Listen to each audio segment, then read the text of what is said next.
Bienvenidos a Daniel y Apocalipsis.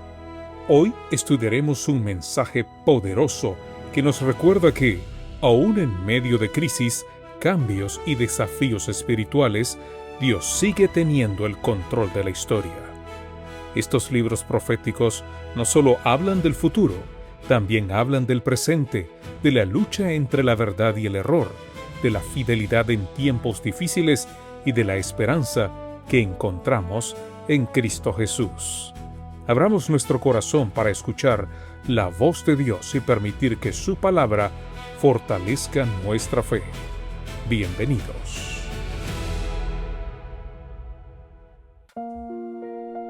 Qué privilegio seguir compartiendo con ustedes nuevamente.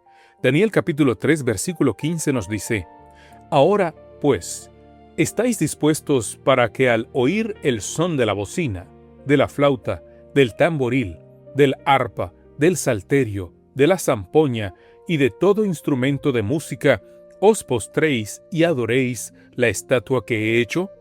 Porque si no la adorareis, en la misma hora seréis echados en medio de un horno de fuego ardiendo. ¿Y qué Dios será aquel que os libre de mis manos? ¿De mis manos? La ira del rey se convierte ahora en una oferta y una amenaza, y termina en una blasfemia. Primero, la oferta.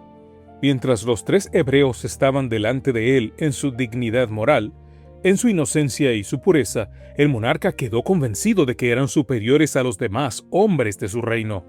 Siempre habían sido fieles en el cumplimiento de sus deberes, y por eso decidió ser benévolo y concederles una segunda prueba. La música volvería a sonar, y ellos tendrían otra ocasión de inclinarse. No era clemencia pura, era intento de arrastrarlos por la presión, procurando con amenazas inducirlos a unirse con la multitud. Señalando el horno encendido, les recordó el castigo que les aguardaba si persistían en negarse. Después, el desafío. Con la mano extendida hacia arriba en gesto de reto preguntó: ¿Y qué Dios será aquel que os libre de mis manos? No hace falta considerar estas palabras como blasfemia directa contra el Dios de los judíos, pero son, sin duda, un desafío pronunciado con espíritu presuntuoso y con un altivo sentido de poder superior. El rey solo declaraba que ningún Dios podría lograr una liberación del horno de fuego. Y sin embargo, al reconocer así su propia impotencia para librar de sí mismo, indirectamente la comparaba al Dios de los hebreos, con sus propios dioses, a cuya debilidad estaba bastante acostumbrado.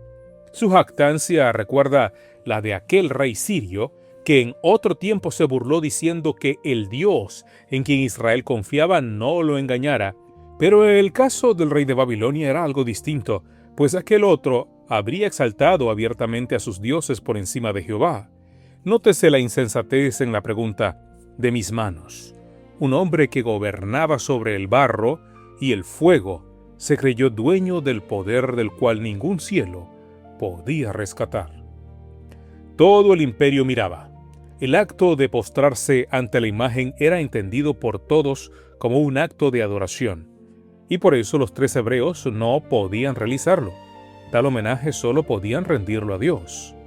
Pero el rey, ofreciendo una segunda oportunidad ante la multitud congregada, ponía sobre ellos una presión insoportable. No era ya el anonimato de la masa, sino la mirada de un imperio entero sobre tres hombres solos, con el horno ardiendo a la vista. Y firmemente los hebreos dieron testimonio de su lealtad al Dios del cielo y de su fe en el poder divino para librar. Esta escena anticipa la hora final del pueblo de Dios. Vendrá un tiempo de temible y terrible agonía para los santos, cuando clamen a Dios día y noche por liberación, y en apariencia no exista posibilidad alguna de escape. Los impíos habrán comenzado ya a triunfar gritando burlonamente: ¿Por qué no os libra vuestro Dios de nuestras manos? ¿Por qué no subís y salváis vuestras vidas? Es la misma pregunta del rey de Babilonia, repetida al fin de los siglos por los enemigos del remanente. Pero los santos no les harán caso. La burla que hoy resuena en dura resonará entonces sobre el mundo entero, y la respuesta será la misma: el silencio confiado de los que saben en quién han creído. La pregunta del rey es la gran pregunta de la incredulidad en todas las épocas. ¿Hay un Dios capaz de librar? Y encierra un error doble. Primero, imagina que el poder humano es la última instancia, que las manos que sostienen el cetro son las que deciden la vida y la muerte. Segundo, mide al Dios verdadero por la impotencia de los ídolos. Como sus dioses no libran, supone que ninguno puede. Pero el Dios del cielo no es un ídolo más grande, es de otra naturaleza. Los dioses de Babilonia eran obra de manos humanas. El Dios de los hebreos hizo las manos, el fuego y al mismo rey.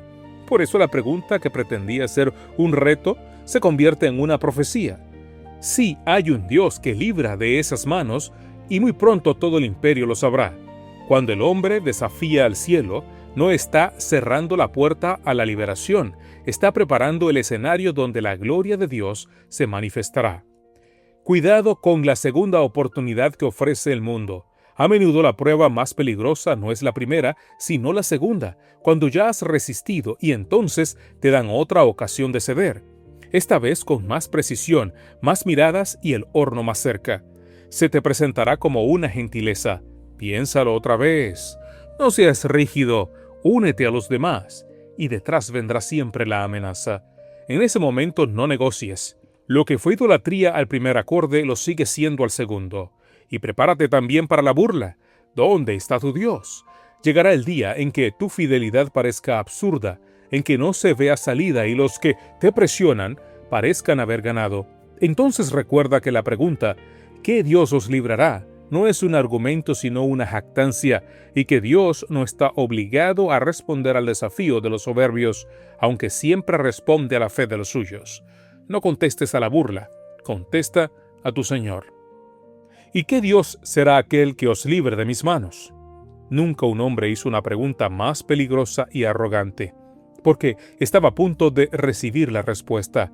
El rey creía que sus manos eran las últimas, pero hay otras manos, traspasadas por clavos, de las cuales nadie puede arrebatar a los que son de Cristo.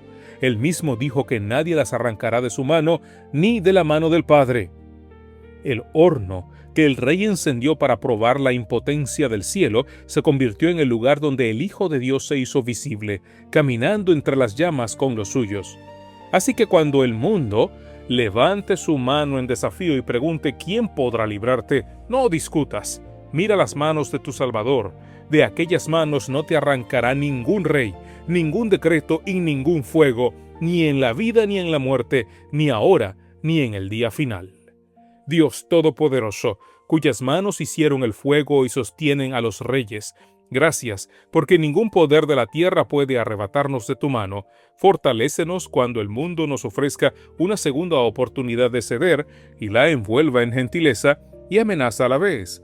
Que lo que fue idolatría no lo aceptemos jamás por cansancio ni por presión, y cuando llegue la burla, cuando nos pregunten dónde está nuestro Dios y no se vea salida alguna, guárdanos de responder con angustia y enséñanos el silencio confiado de los que te conocen. Que nuestra fe descanse no en la esperanza de escapar del horno, sino en ti, que eres digno, aun si el horno viene. Y recuérdanos siempre las manos traspasadas de tu Hijo, de las cuales nadie nos arrebatará. En tu nombre. Amén.